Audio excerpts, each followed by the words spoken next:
Pencereyi açtın mı? Tamam. Cüzdan? Boş zaten. Sıkıntı yok, tamam, bomboş. Merhaba, ben Kuber. Bir düşün, yılın tam ortası, baharın tam kalbi. Yüzyıllardır insanlar aynı gün, aynı gece bütün dileklerini kağıda yazar, gül ağacının altına gömerlermiş. Kimisi bir kağıt parçasına aşkını, evini, arabasını falan çizermiş. Kimisi de kalbindeki sırrı toprağa gömer. Çünkü o gece Hızır gelecek ve gömdüğünüz her şeyi görecek. Peki nedir bu Hıdrellez? Hızır'la İlyas yeryüzünde buluşur mu? Yoksa bunların hepsi sadece bir masaldan mı ibaret? Bu videoda binlerce yıllık bir geleneğin kökenlerine ineceğiz. Ve belki de inancın insana neler yaptırabileceğini konuşacağız. Konuya geçmeden önce lütfen abone olup beğenmeyi unutmayın. Bunun gibi videolar daha gelecek. Belki bir seri falan yaparım, bilmiyorum. Ama şunu size garanti edebilirim. Yaptığım bütün videolar sürekli her hafta aynı gün aynı saatte devam edecek. Ben ise bu emeklerimin karşılığında sadece bir like, bir yorum, bir abonelik, bir bildirim, ufak bir destek istiyorum, o kadar. Dilenci değilim, bir like istiyorum. Neyse, bugün Hıdrellez'i konuşacağız. Hazırsanız hep birlikte kuberleyelim. Om Shri Kuberaya Namaha. Om Shri Kuberaya Namaha. Öncelikle Hıdrellez'in tarihçesinden başlayacağız. Hıdrellez aslında sadece bir Türk geleneği değil. Eski Mezopotamya'da, Orta Asya'da yayılan bir gelenek. Yani bundan ta binlerce yıl öncesine dayanıyor. Tarihte baharın gelişi, doğanın yeniden canlanması hep kutsal sayılmış. Çünkü kıştan çıkan insanlar için bahar sadece güneşin doğması değil, hayatın yeniden başlaması demek. Hıdrellez kelimesinin kökeni ise iki farklı kelimeden oluşuyor. Yani aslında iki figürün birleşimi diyebiliriz. Hızır ve İlyas. İslam öncesi dönemlerde bile bu iki figür farklı medeniyetlerde suyla ve yaşamla özdeştirilmiş. Mesela Hızır hep ölümsüzlükle ilişkilendirilmiş. İlyas ise bolluğun, bereketin temsilcisi olmuş. Sonra zamanla bu iki figür tek bir çatı altında birleşmiş. Çatıdan kastım aslında inancın altında birleşmiş. Bu iki kişi yılda bir gün buluşur ve bütün dualar kabul olur. Bu iki gelenek sadece Anadolu'da değil, Balkanlarda, Kafkaslar'da, hatta Orta Doğu'nun bazı bölgelerinde sevilmiş. Ama şu bir gerçek ki Anadolu'da bir başka sevilmiş, bunu kabul edelim. Çünkü buradaki halk bu geceyi sadece bir inanç olarak değil, aslında bir umut gecesi olarak düşünmüş. O şekilde benimsemişler. Öyle ki Osmanlı Devleti'nde Hıdrellez resmi kayıtlara bile geçmiş durumda. Saraya gelen dilekler defterlere yazılmış. Hatta bazı padişahların bu gece için özel böyle dilekler dilediği, dualar ettiği de görülmüş. Yani en azından öyle anlatıyorlar, bilmiyorum. Yani Hıdrellez sadece baharın kutlaması değil, aslında bir yaşayan bir kültür gibi. Peki Hızır ve İlyas'ın tarihçesi nedir? Nereden geliyor? Nasıl buralara gelmiş? Hep birlikte şimdi kuberleyeceğiz. Bir zamanlar yeryüzünün iki ucunda yaşayan iki bilge vardı. Birisi denizlerin efendisi İlyas, diğeri ise karaların koruyucusu Hızır. Halk Hızır'ı bir derviş gibi anlatırdı.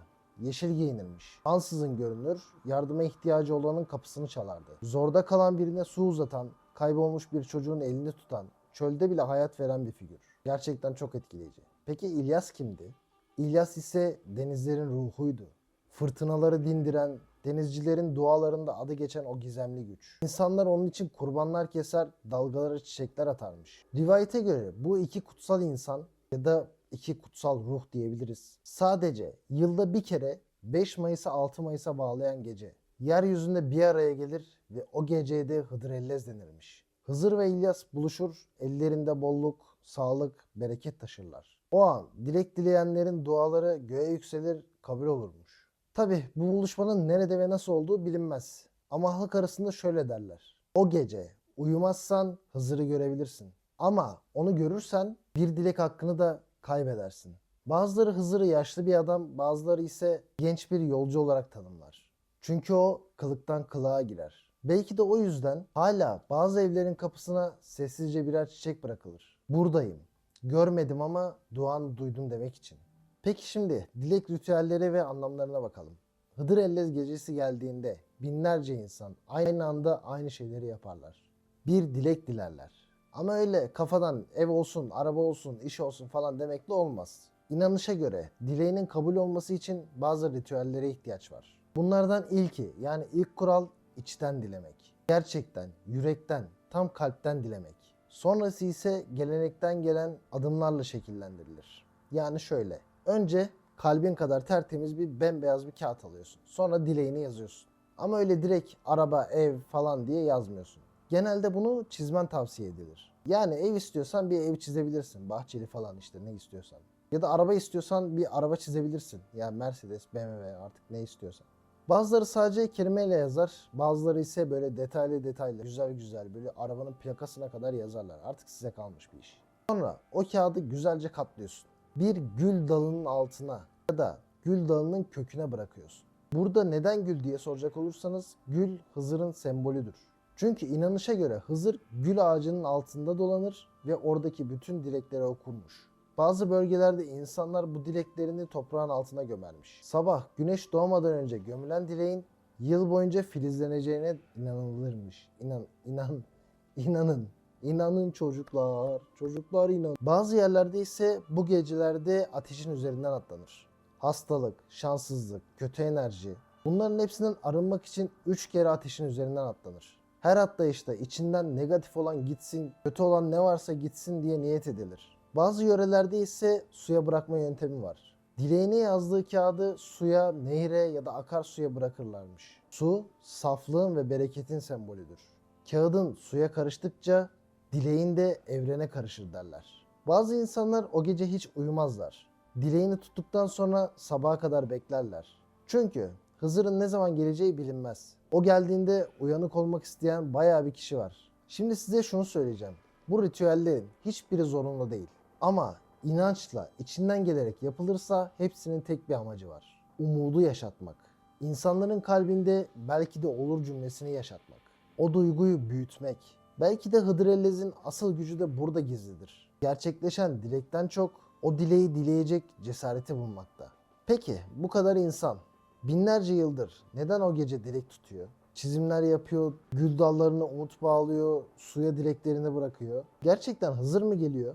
Yoksa bu sadece normal bir insan davranışı mı? Psikoloji der ki inanç insanı ayakta tutar. Bir şeyi dilemek, onu gerçekten istemek, kafanda canlandırmak. Aslında bir tür zihinsel programlama gibi. Sen dileğini kağıda yazarken beynin bir hedef koyar. Sen onu toprağa gömerken bilinçaltın bu çok önemli diye bir mesaj verir. İşte bu yüzden bazı dilekler gerçekleşebilir. Çünkü sen bilinçli ya da bilinçsiz o yola doğru yürümeye başlarsın. Ve kültürel olarak toplumlar özellikle zorlu dönemlerden geçerken ortak umutlara tutunurlar. Hıdrellez işte tam olarak bu. Binlerce yıldır savaşlar, kıtlıklar, yoksulluklar yaşanmış. Ama her bahar geldiğinde insanlar yeniden dilek tutmuş. Çünkü umut etmek en büyük direniş biçimidir. Hızır gelir mi gelmez mi bunu bilemeyiz. Ama umut geldiğinde insanın ruhu nefes alır. Belki de bu yüzden dilekler bazen gerçeğin ta kendisidir. Ben Hıdrellez'e inanıyorum. Belki bir mucize olduğu için değil ama umut etmeyi sevdiğim için. Bir kağıda dilek yazmak, onu bir yerlere gömmek ya da suya karıştırmak aslında kendime hala isteyecek bir şeylerim var demek gibi geliyor. Belki Hızır o gece gerçekten gelir ya da gelmez. Ama o gece bir dilek tutuyorsan, yüreğinde bir yer hala inanç taşıyorsa, işte tam da o an zaten yalnız değilsin demek. Bu video binlerce yıllık bir geleneği anlatmak için değil, aynı zamanda hatırlatmak için var. Neyi mi? Dilek dilemeyi, umut etmeyi, hayal kurmayı, beklemeyi ve bazen de sadece içinden olur mu lan acaba demeyi. Şimdi top sende. Bu gece bir dilek dilemek isteseydin ne dilerdin? Ev mi? Para mı? Güzel bir eş mi? Huzur içinde bir hayat mı? Ya da cenneti dilemek mi? Bunları yorumlara yazabilirsin. Belki dileğini Hızır değil ama buradan birisi görüp bir şeyleri değiştirebilir. Hayatın belki de bir yorumla değişebilir. Saçma gelecek ama gerçekten de öyle olabilir. Hızır'a inan ya da inanma fark etmez. Ama bir şeyleri umut etmek, bir şeyleri dilemek, bir beklentinin olması çok muazzam bir şey. Çünkü sana insan olduğunu hatırlatıyor. Umut gerçekten de bulaşıcıdır. Senin bu hayattan umudun var mı? Yani istediğin, beklediğin bir şeyler var mı? Varsa yorumlara yaz. Yoksa da beğenip abone olmayı lütfen unutma. Bir sonraki videoda görüşmek üzere.